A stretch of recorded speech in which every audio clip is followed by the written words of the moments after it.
Très heureux, dans ces derniers jours de la première année de mon mandat, de venir fouler ce sol et cette île qui nous est chère, et venir ici dans une année qui est importante pour la Nouvelle-Calédonie. Ce sera d'abord l'occasion, à la fois cet après-midi et dans les 2 jours qui suivront, de consacrer des moments importants de notre histoire commune. Des moments qui ont pu être parfois douloureux, comme ceux que nous aurons à commémorer, l'anniversaire des 30 ans d'Ouvéa, des moments dont nous pouvons être fiers, comme les 20 ans des accords de Nouméa, et cette histoire partagée, faite d'ombre et de lumière, comme il est convenu aujourd'hui de dire. Ce temps mémoriel est important parce que on ne fait rien de bon en négligeant une part de son histoire, quels qu'en soient les contours. Pour moi, ce déplacement est aussi l'occasion de parler de la Nouvelle-Calédonie d'aujourd'hui.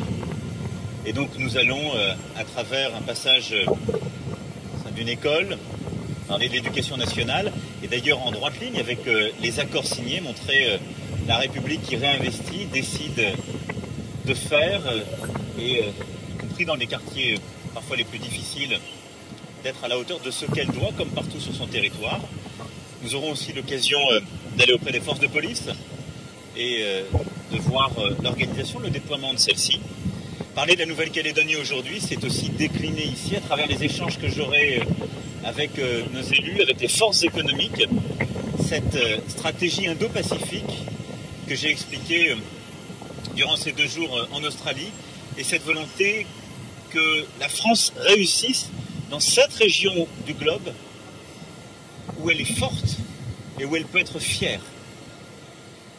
La zone Indo-Pacifique, c'est 1,6 million de concitoyens français, c'est une force militaire importante, c'est plus des 3/4 de notre présence maritime, et donc ce sont des atouts qu'il faut réussir à faire rayonner sur le plan économique, sur le plan de la pêche, sur le plan touristique, sur le plan de la recherche, comme de la lutte contre le réchauffement climatique, qui est un des sujets importants que nous aurons à échanger, d'ailleurs demain, avec l'ensemble des États du Pacifique Sud, puisque nous aurons à réunir, et je m'en félicite, nombre de ces États représentés, parfois au plus haut niveau, à Nouméa, et j'aurai l'occasion de les inviter pour un dîner, ce qui est pour moi un moment important de ce déplacement, qui montre aussi la force dans le Pacifique de la France, et avec elle de toutes ses présences dans la région. Enfin, bien évidemment, nous aurons à échanger sur le processus politique en cours. Le 4 novembre prochain, conformément aux accords, l'expression sera faite et un choix sera à la clé. Et j'aurai l'occasion tout particulièrement d'y revenir samedi. Mais je souhaite que dans le calme, l'unité et dans un dialogue constructif, nous puissions construire ce choix qui viendra en novembre prochain. Parce que le monde entier nous regarde. Parce que ce que nous avons réussi à faire sur la base d'une page douloureuse de notre histoire n'a pas de précédent. C'est construire une souveraineté dans la souveraineté.